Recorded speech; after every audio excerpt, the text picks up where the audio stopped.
Watching a group of children at play, you will discover how quickly the child will adapt. He will swing, run, jump, skip, all in a spirit of freedom. It is realized that to balance play with work and work with play, both in proper amount, is to lead to a life that is productive, healthful, and happy. The skillful teacher knows that play materials are tools of learning. The fourth grade teacher and her children are planning their outdoor activity. They are discussing the materials they will need for their chosen games, which the elected leaders will bring to the playground. It is a privilege to be a leader, for then one is allowed to go to the storeroom. The storeroom is well equipped with a variety of materials adapted to the size of the children for easy transportation. The materials are durable in construction, safe, and challenging. Mary and Bill, Gloria and David will meet their class on the playground. Part of the outdoor area is a grass-covered surface for that kind of play which requires a protective cushion, for the freedom of a game of line ball, or for those with the urge to climb on a jungle gym. The out-of-doors is required for all those games calling for more space or a tarvia surface. As the play period ends, the teacher gives the signal for all to go back to the classroom lessons, and for other leaders to return the materials to the storeroom, to the appointed place or on a particular shelf, an activity helping to establish a pattern of neatness. In the outdoor area for the kindergarten are play materials for stimulating motor development. Many of these materials are simple, asking but for the attention of a single child, while other materials require the efforts of a group. The second grade is using materials which inspire constructive and creative play, and other children are using those materials which suggest an imitation of adult roles. The older children are demonstrating personal skills which lead to an image of the self and to manual dexterity.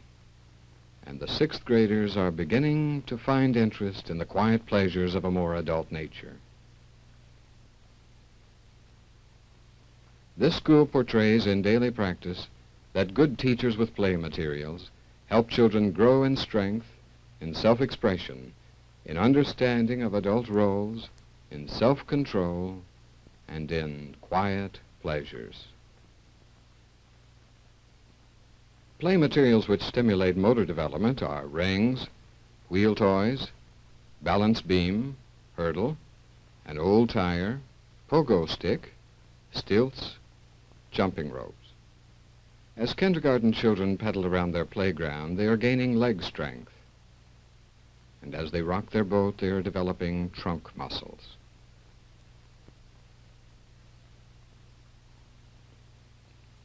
When they turn their boat over, it becomes a stairway and a jumping platform. As children push and pull their wagon, they are developing strength. And sometimes being helpful, too, as they bring in the mid-morning milk. When 6-year-olds try the walking beam, they are discovering balance and self-control. Then, too, they are finding a way to test themselves and their new skills.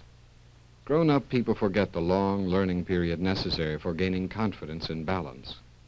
Carefulness at the kindergarten level requires slow movement.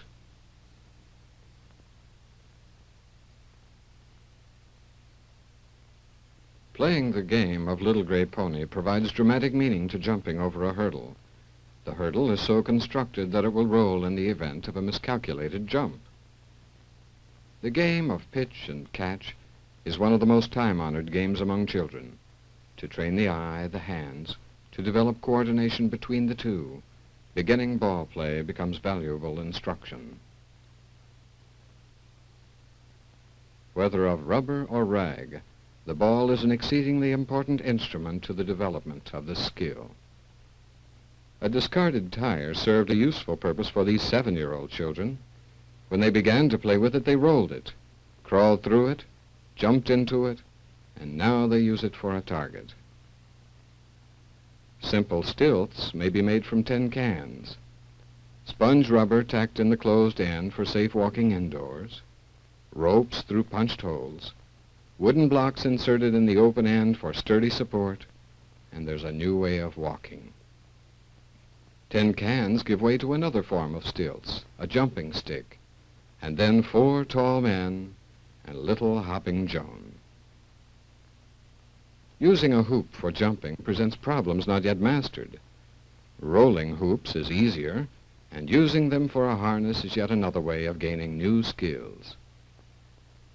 A discarded football, weighted for easy manipulation at the end of a rope, makes the game of jump the shot an example of a new way of jumping over an obstacle as it swings round the circle of players. The rhythm of swinging and that of jumping are lessons to be practiced time after time. Hopscotch is an ancient maze through which man found his way to heaven. Linda is developing a greater concept of rhythm and balance as she skips lightly from square to square and on to home.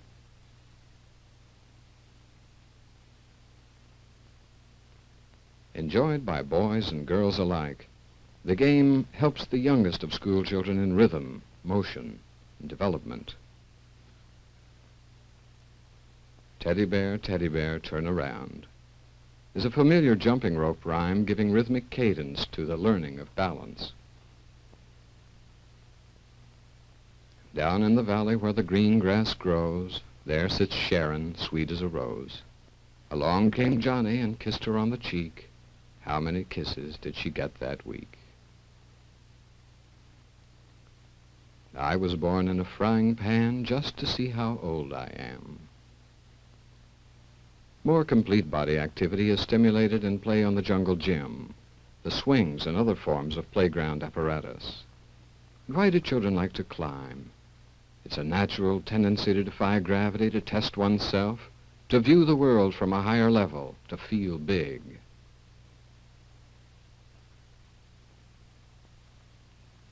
Well, sometimes it's hard to do and requires courage when one is only 6 years old.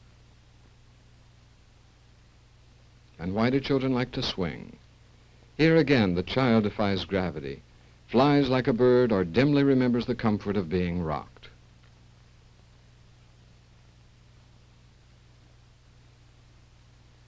Tetherball is a vigorous game appealing to girls as well as boys. This popular game always has a circle of players awaiting their turn to demonstrate what they can do, and thereby gain an image of the self which will endure for years.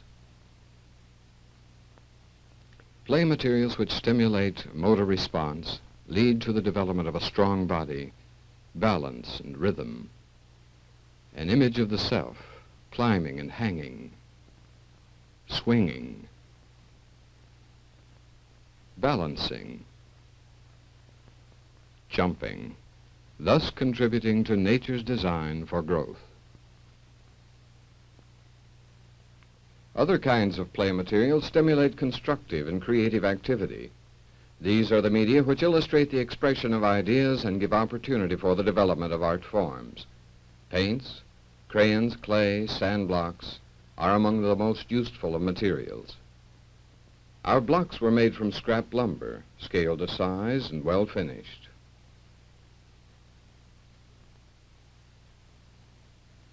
Sand is soft and may easily be pushed into roads for little cars, or used for covering treasures, making prints, or pouring in and out, and later made into an image of the world we live in.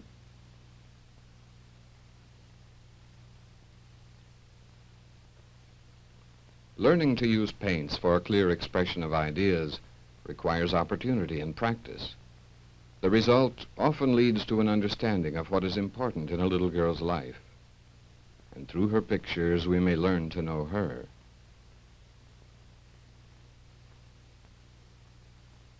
Pushing and pinching clay into the figure of an amusing little donkey requires imagination and manipulative skill. Yarn, paste, and paper offer opportunities for creating unusual flowers. And building a house to be lived in develops knowledge of space relationships. Using sand blocks for sculpture requires skill and help from teachers who understand the values of creative experiences. As children grow older, this ability to express oneself artistically leads to richer experiences in living.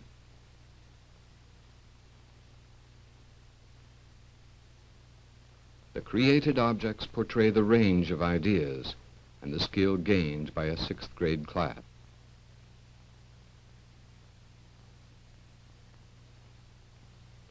Making kites is a challenge to childhood. Varied materials with help from adults enhance the constructive and creative play activities of children.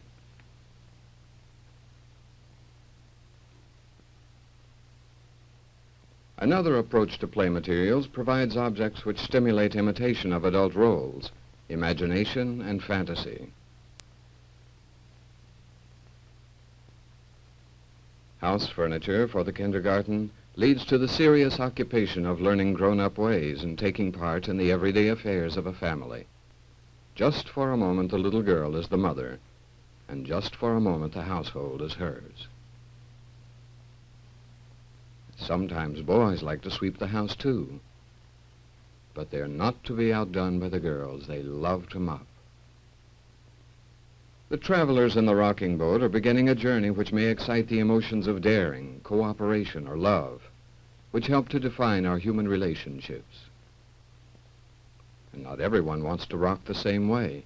When one goes forward, the other prefers to go backward.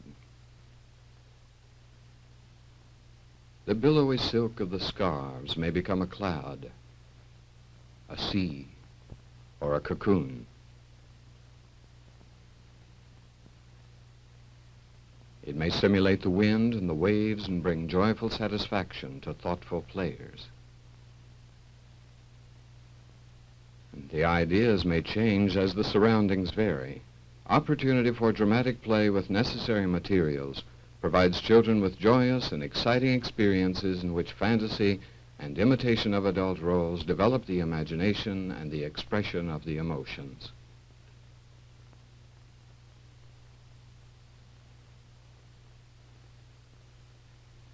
Play materials which influence the development of manual dexterity are the tops of many forms, jacks, marbles, balls. All are very old in origin. The ability to control the yo-yo rhythmically requires coordination of eye and hand, concentration, restraint in the application of force, balance, and sustained interest in individual accomplishment. The little spinning tops are hand-carved and one of the earliest of American toys which the children themselves could make. The larger top is nearer the whipping top form and requires skill both to make and to spin. Jackstones, dibs, or knuckle bones were once played with cherry stones, animal bones, or pebbles, but now they are metal with a little rubber ball. Marbles was once called ring taw and is a game of intricate rules which may change as the player sees a need. Scoring high on the target game requires skill and a steady aim. The ability to hit the mark requires coordination of eye and hand and fosters the pleasure of individual accomplishment. Target games of many varieties may be simply designed and easily constructed. Old spools, with two boards put together, form a target for rope rings, but throwing at the nose of a big clown was more fun.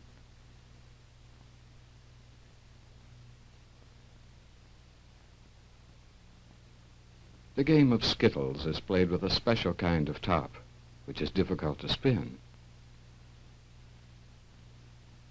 But when spinning properly, the top moves through the various areas to knock down the pins.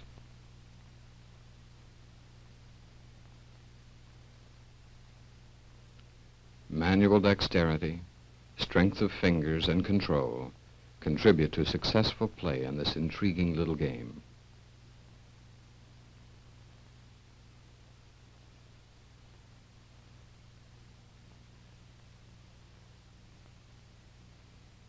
Skill in games develops as children grow, if they have materials to use and teachers to help them learn. Through these activities, children gradually develop an idea of fair play, a knowledge of and a respect for rules, an appreciation of skill, and the feeling of good fellowship in joining others.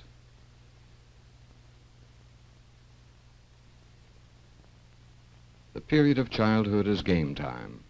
One of our great Americans, Benjamin Franklin, said, "Games lubricate the body and the mind." Square ball offers opportunity for many children to enter the game, one at a time, as a player fails to place the ball.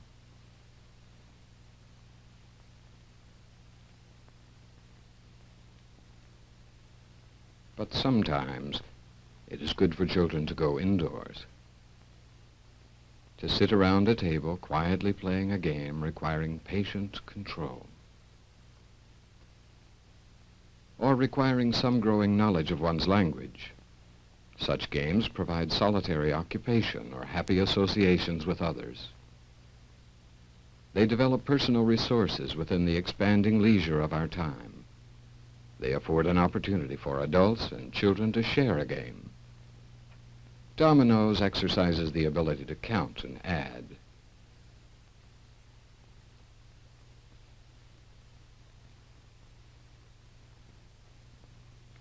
French solitaire is a puzzle which requires moving so that the final marble may be left in the center of the triangle or the square.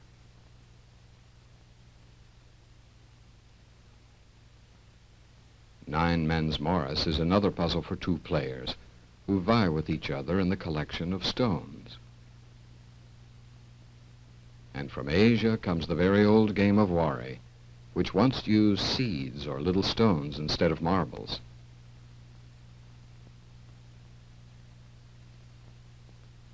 Checkers, of course, has tested thinkers for generations.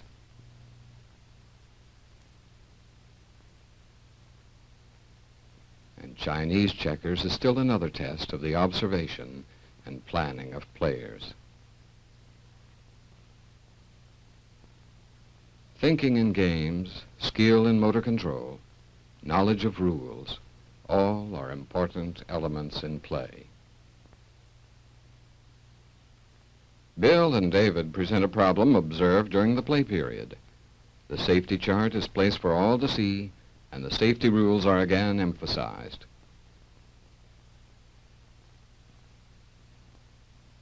Good teachers understand that play, as one writer tells us, is like vitamins to the body. It enriches living and develops the personality. A psychic vitamin, he calls it.